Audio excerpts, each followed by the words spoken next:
How to start my first YouTube video. Am I framed right? Is the lighting alright? Should I wear a beanie? Can you read what's on the beanie? I'm getting gray hair in my beard. Or was it that the powdered sugar donut I had? I think the hat is better. Should I be wearing pants for this? For the love of God, yes. Here we go. Start the intro. There's no money for intro. You kidding me? What the fuck? Dana, Doodoo loves movies. Dana, Doodoo loves movies. What's up, dudes and dudettes? My name is Cody, and I'm just a dude who loves movies. Some of you may know me as Lepke or Lepke Vision Films, or some of you may not know me at all. But those of you that do know me as Lepke or Lepke Vision Films, you've seen me probably in the chats, typing Roundhouse, kick that like button, or this and that. And yes, that's how I type. I type like I'm doing the Thriller.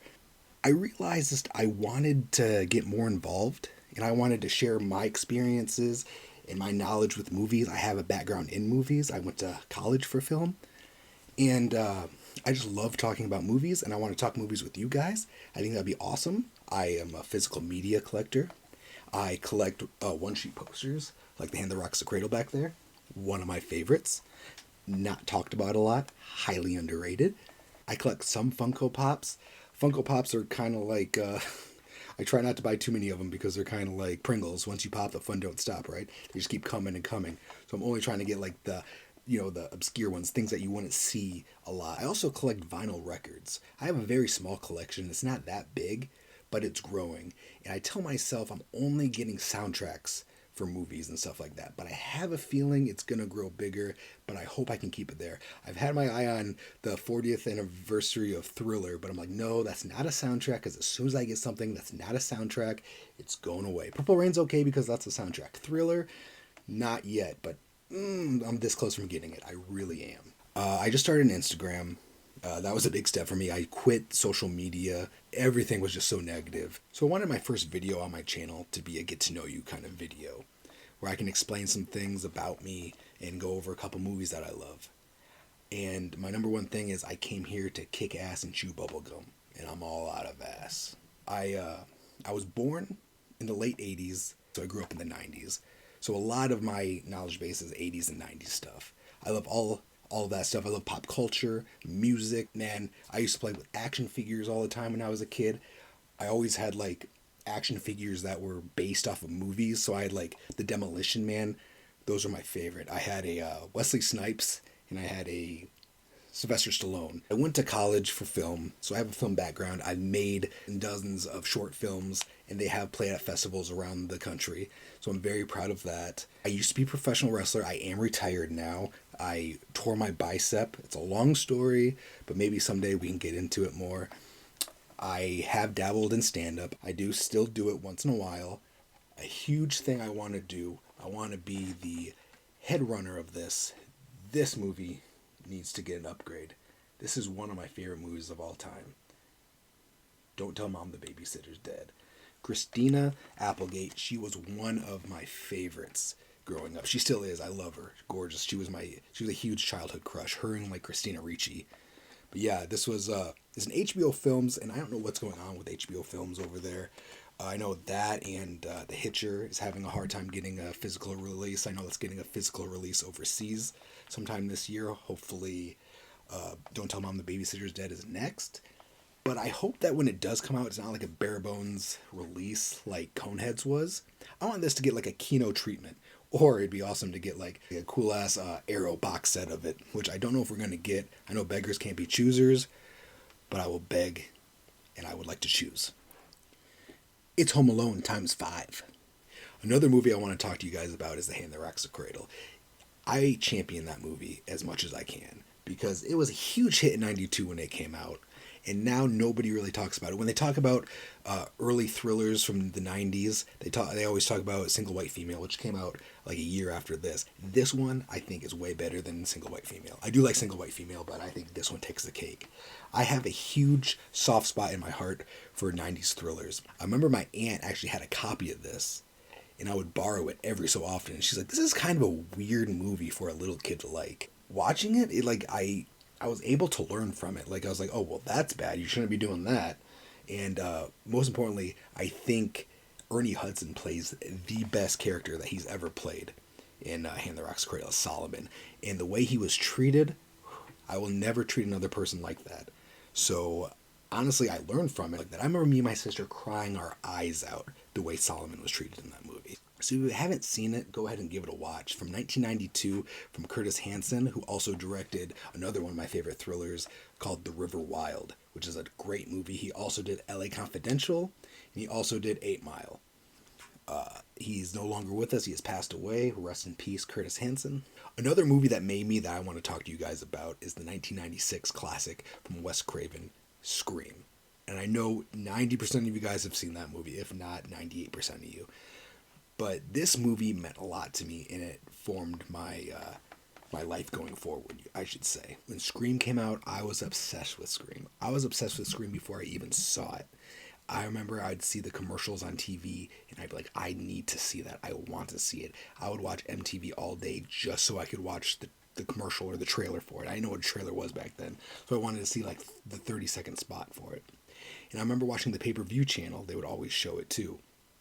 They would show like that commercial along with Beavis and Butthead Do America, Fortune for Poor, and like GoldenEye, or one of those Bond movies. But I remember watching that whole block. They played over and over again. I'm like, man, I want to watch that movie so bad. So I rented it, and I remember watching it early in the morning.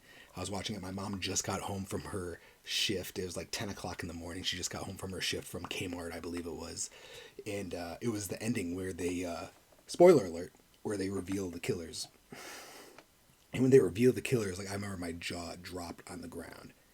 And from the background, my mom came out. I remember she's like, wow, that's crazy. And then she asked if we could watch it.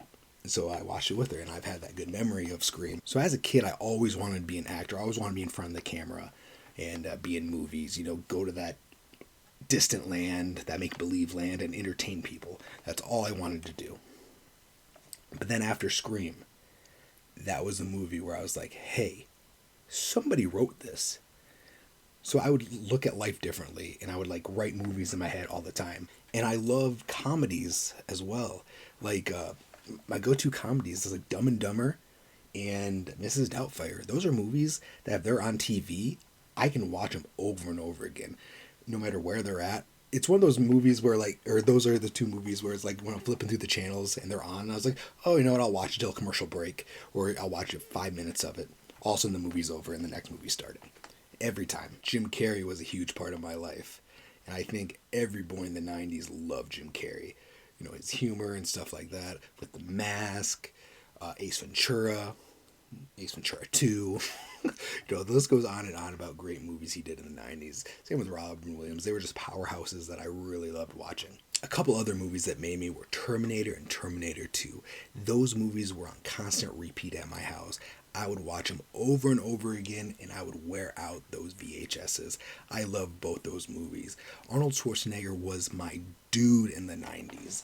I remember watching Kindergarten Cop and being like, wow, I want a teacher like that. He is awesome. I love Kindergarten Cop by Ivan Reitman. That is one of my other favorite comfort movies I can watch over and over again. Another movie that made me that's a comfort movie for me is Tremors with Kevin Bacon. I can watch that movie over and over again as well. It's actually a really good starter movie, or a gateway horror movie, I should say. If you want to introduce someone for maybe horror, say they're not into horror or they're young and they want to get into horror, that's like a good starter movie, a good gateway movie. That and Arachnophobia, which was another movie I loved. I'm terrified of spiders, and I kind of have a feeling it's because of that movie. I remember when I was younger, I watched that movie, and one night I woke up and there was like a tarantula on my chest, and I freaked out. And my mom came in and looked around, and there's no tarantula. And to this day, I don't know if it was real or if it was just a dream, but I blame it on arachnophobia. Another movie that had a great impact on my life and that made me is the first movie I saw in theaters. It was Beauty and the Beast. I remember going to see that movie in awe with the big screen, the sound. That's where I fell in love with cinema, going to the theater. I remember I wasn't even heavy enough to keep the seat down. Just watching and watching the movie. I thought it was the coolest thing ever. Another thing I remember about that day seeing is they had a poster for Boys in the Hood. And I remember my sister being like, that's spelt wrong. And I had no idea because I couldn't read at that time. I didn't know what anything meant. I just wanted to go see Beauty and the Beast. And it was a hell of a time and I loved it. And I know I've been rattling off, going on. And there are so many other movies I want to talk to you about. And that's what this channel is for, where I can talk about all these movies. But I want to share one more story with you about another movie. About this movie was the movie that made me aware of movies. It's the first movie I actually remember watching. And let me paint a picture for you. So this was the very early 90s. My grandma owned a grocery store. And she had a little section where she rented out movies. As back in the day, grocery stores had a little section where you rent movies. A lot of them did, because it was good money back then. And I remember seeing this one VHS cover. I would walk back and forth just staring at it, and I was this little kid, and I was just mesmerized with it. And I walked up to it, and I was like, "What is this?" I would stare at it all day, every day. It terrified me, yet I loved it. And that movie was Child's Play 2. That famous cover. Oh. And I remember begging my mom to let me rent it. And she let me rent it. And I watched it and I fell in love with it. And that is, to this day, my absolute favorite movie.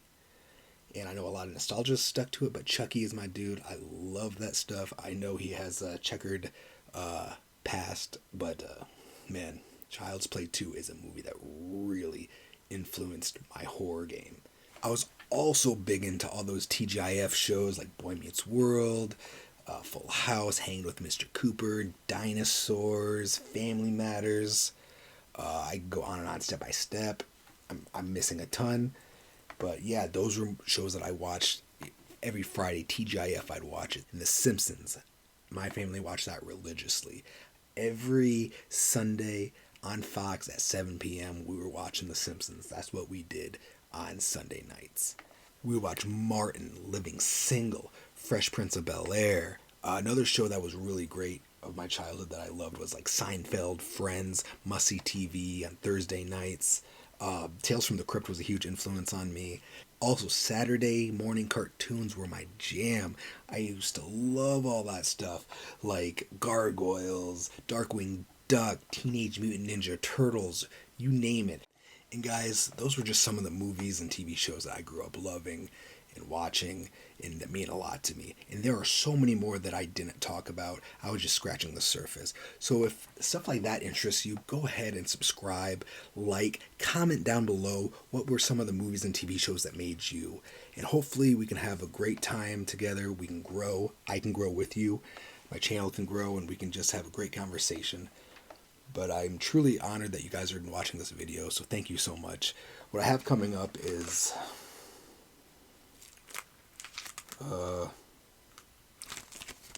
it's empty. I have nothing coming up. No, I'm just kidding. I do have stuff coming up. And isn't this cool? Another thing, Etsy. I get so much cool stuff on Etsy. I got this. This was made off of VHS, which Breakdown is another movie that made me, but we'll talk about that another day. But isn't that cool? Someone made this on Etsy out of a VHS cover. I wrote it down. I have nothing written down in here. I didn't write down any notes for this video. I'm sure you guys could probably tell. And guys, this isn't the setup I wanted. I just kind of threw this together last minute because I really wanted to put a video out. I kept saying the channel's coming soon. It's coming soon. I wanted the best lighting. I wanted the best sound. I wanted the best quality when it comes to camera and stuff like that. I wanted it to be perfect. But the fact of the matter is, nothing in this life is perfect. But it's a start. And I thank you guys so much for watching my video. Again, like, comment, and subscribe. I hear that helps, because that's what all other YouTubers say. I have no idea if it helps, but that's what they say. Don't forget to Roundhouse kick that like button. Cheers to who's respecting. And in the words of the great Tim Curry, have a lovely day. Have a lovely day. And I did it without pants.